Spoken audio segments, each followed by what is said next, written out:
दादी का चश्मा। दर्द भरी कहानी। दादी का चश्मा टूट गया। रोमी अपना होमवर्क छोड़कर मम्मी को बताने के लिए भागा। मम्मी उस वक्त टीवी देख रही थी। रोमी ने टीवी की तरफ देखा। टीवी में चिड़ियाघर का दृश्य चल रहा था। दो छोटे बच्चे लोहे के सींगों के अंदर हाथ डालकर पिंजरे में बंद बंदरों को पत्थर मार रहे थे। चोट से बचने के लिए बंदर उछल कूद कर तो रहे थे, पर कुछ बंदरों को नुकीले पत्थर लगने के कारण खून भी निकल रहा था। एयर कंडीशनर रूम में भी मम्मी के माथे पर घबराहट के कारण पसीने की बूंदें थी और आंखों में आंसू। दादी का चश्मा टूट गया। इस बार रोमी जोर से चिल्लाता हुआ बोला, टूट गया तो कौन सी आफत आ गई, बन जाएगा नया। अभी मेरे डायलॉग मिस मत करवा, कहते हुए मम्मी वापस टीवी देखने लगी। रोमी सकपका गया। उसकी हिम्मत नहीं पड़ी कि वह मम्मी से चश्मे के बारे में दोबारा बात करे। वह कमरे से बाहर निकल गया, पर मम्मी इतनी ज़ोर से बोली थी कि दादी तक उनकी आवाज़ पहुंची गई थी। दादी ने देखा कि रोमी मुंह लटकाए हुए उन्हीं की ओर चला आ रहा था। दादी कहते हुए रोमी ने उनको पकड़ लिया। दादी का गला भर गया और उनकी आंखें भर आई। रोमी की हथेली पर 2 बूंद आंसू टपक गए। आप क्या चश्मे के लिए रो रही हो? रोमी ने दुखी होते हुए पूछा। दादी 8 साल के रोमी को भला क्या समझाती, इसलिए रोमी के सिर पर हाथ फेरते हुए रूंधे गले से बोली, मैं भला क्यों रोने लगी? वो तो कई बार बिना चश्मे के आंखों में पानी आ जाता है। रोमी ने दादी के उदास चेहरे की तरफ देखा तो उसने अपनी नन्ही हथेली से दादी के आंसू पोंछते हुए कहा, चश्मा टूटने के कारण आप रामायण भी नहीं पढ़ पाई, पर आप चिंता मत करो, मैं आपको पढ़कर सुनाऊंगा। दादी ने रोमी को सीने से लगा लिया और पल भर में ही ना जाने कितने आशीर्वाद दे डाले। रोमी ने बिना कुछ कहे टूटा हुआ चश्मा दादी के सिरहाने रख दिया और रामायण उठा ली। तभी वहाँ पर मम्मी आ गई। रोमी के हाथ में रामायण देखते ही मम्मी गुस्से से बोली, तुम्हारा होमवर्क तो पूरा हुआ नहीं और तुम रामायण लेकर क्यों बैठ गए हो? दादी का चश्मा टूट गया है ना, इसलिए उन्हें रामायण सुनाने जा रहा था, रोमी बोला। मम्मी ने गुस्से से आग बबूला होते हुए दादी की तरफ देखा और कहा, रोमी तो बच्चा है, पर आप तो उसे मना कर सकती हैं ना कि वह पहले अपनी पढ़ाई पर ध्यान दे और उसके बाद इधर उधर के काम करे। दादी सन्न रह गई। वह किसी अपराधी की तरह सिर झुकाकर बैठ गई। अपनी सफ़ेद साड़ी से आंखें मसलते हुए वह बोली, मुझे तो पता ही नहीं कि किसके हाथ में रामायण है। तुम्हें तो पता है ना कि मोतियाबिंद के कारण मुझे बिना चश्मे के कुछ साफ नज़र ही नहीं आता है। चश्मा चश्मा, पता है कि आपका चश्मा टूट गया है। अभी 10 मिनट भी हुए नहीं कि चश्मा टूटे और नाक में दम करके रख दिया है सबने। रोमी गुस्से से बोला, मम्मी मैं पापा से आपकी शिकायत करूँगा कि आप हर समय दादी पर चिल्लाती रहती हो। मम्मी ने रोमी के गाल पर एक तमाचा जड़ दिया और उसके हाथ से रामायण खींचकर मेज़ पर रख दी।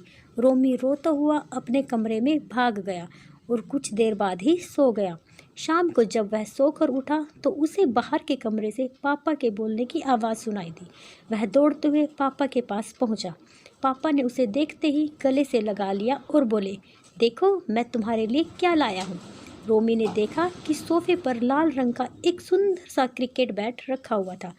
रोमी खुशी से उछल पड़ा। बैट को देखते ही रोमी अपना सारा दुख दर्द भूल गया और अपने दोस्तों को दिखाने के लिए तीर की तरह घर से बाहर निकल गया। दोस्तों के साथ खेलकर जब थोड़ी देर बाद वह लौटा तो मम्मी पापा किसी बात पर हंस रहे थे। मम्मी उसे देखते ही बोली, पता है तुम्हारे पापा हमें घुमाने के लिए तुम्हारी मनपसंद जगह मसूरी ले जा रहे हैं। मसूरी का नाम सुनते ही रोमी खुशी के मारे उछल पड़ा और बोला, अरे वाह, वहाँ तो बहुत मज़ा आएगा।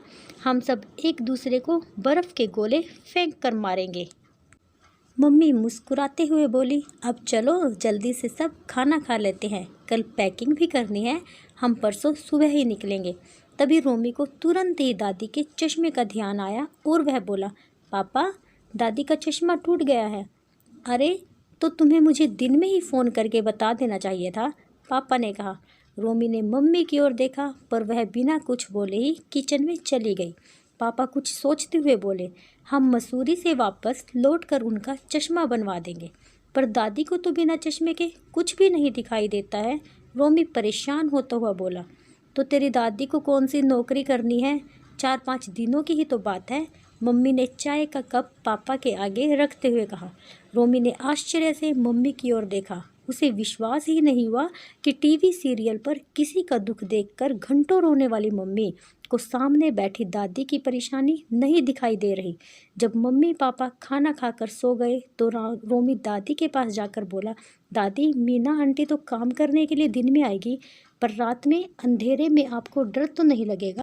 दादी ने उसके सिर पर हाथ फेरा और बोली, बेटा, क्या अंधेरा और क्या उजाला, मुझे तो सब कुछ बहुत ही धुंधला नज़र आता है, तो क्या दिन और क्या रात। दादी की बात सुनकर रोमी से कुछ नहीं कहा गया और वह उनके पैर छूकर सोने चला गया। अगली सुबह जब वह पापा के साथ बैठा था तो पापा बोले, इस बार तुम्हारे जन्मदिन पर हम सब अनाथालय चलेंगे और वहाँ रहने वाले बच्चों को फल और मिठाई बांटेंगे। अनाथालय क्या होता है? रोमी ने पूछा। जिनके मम्मी पापा नहीं होते हैं उन्हें अनाथ कहा जाता है, पापा बोले। तो पापा, फिर तो आप भी अनाथ हुए? रोमी पापा को देखते हुए बोला। पापा का चेहरा गुस्से से लाल हो गया। वह रोमी को चांटा मारने वाले थे कि मम्मी बीच में आते हुए बोली, दिखता नहीं है कि तेरी दादी ही तो तेरे पापा की मम्मी है, तो पापा अनाथ कैसे हुए? रोमी भर भरा कर रो पड़ा और सिसकते हुए बोला, अगर दादी पापा की मम्मी होती तो पापा कभी भी उन्हें इतने बड़े घर में अकेला छोड़कर नहीं जाते और उनका चश्मा भी बनवा देते। जबकि आप सबको पता है कि दादी को बिना चश्मे के कुछ भी नहीं दिखाई देता है। उन्हें अकेला छोड़कर हम सब सैर सपाटे के लिए मसूरी जा रहे हैं। पापा के हाथ से पानी का गिलास छूट गया और कांच के टुकड़े चारों ओर बिखर गए। मम्मी ने पापा की तरफ देखा। पापा सिर झुकाए दादी के कमरे की ओर जा रहे थे। मम्मी ने रोमी को कसकर भींच लिया और बोली, मुझे माफ़ कर दो बेटा, पता नहीं मुझसे इतनी बड़ी गलती कैसे हो गई। दादी के कमरे में पापा दादी की गोद में सिर रखकर बच्चों की तरह रो रहे थे और दादी उन्हें ढेरों आशीर्वाद देते हुए अपने आंसू पोंछ रही थी। दोस्तों, आशा करती हूँ आपको ये कहानी अच्छी लगी होगी। प्लीज़ वीडियो को लाइक शेयर करना मत भूलिए और चैनल पर नए हो तो चैनल को सब्सक्राइब ज़रूर कीजिएगा।